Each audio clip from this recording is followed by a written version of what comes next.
Hi, and welcome to this week's episode of the CostofCarry podcast. My name is James Chi. Let's get started. What does subject to finance really mean?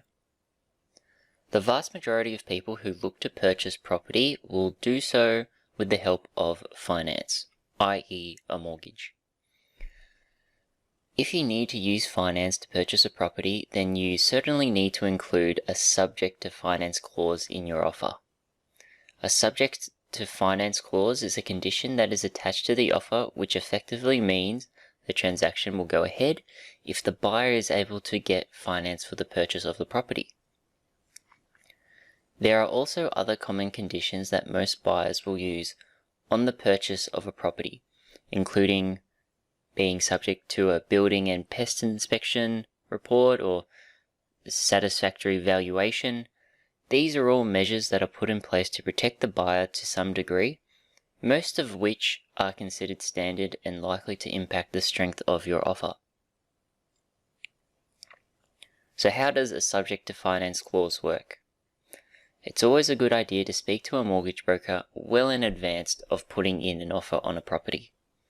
In reality, it is best that you have also taken this one step further and received a pre-approval from a lender. This not only gives you the confidence that you are going to be able to get finance on a purchase, but it will also give you a very clear indication of how much you can actually spend, including all the acquisition costs. A pre-approval can also make your offer stronger in the eyes of the selling agent, who is ultimately paid when the transaction goes through.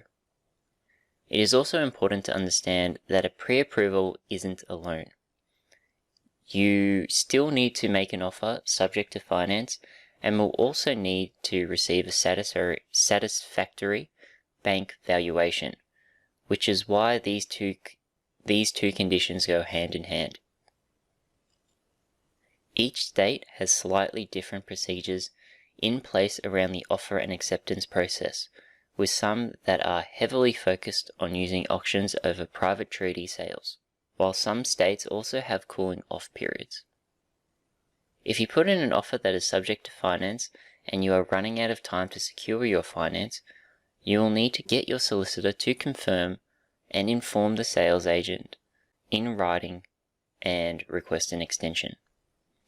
If you don't, you could potentially lose your deposit. Finance is arguably the most important part of the property buying process because without it, you can't move forward. Being organized and getting pre-approved will put you in the strongest position to acquire the property you want and to make sure the transaction goes through without a hitch. And that concludes this episode of the CostofCarry podcast. Thank you all for tuning in, and I'll see you in the next episode.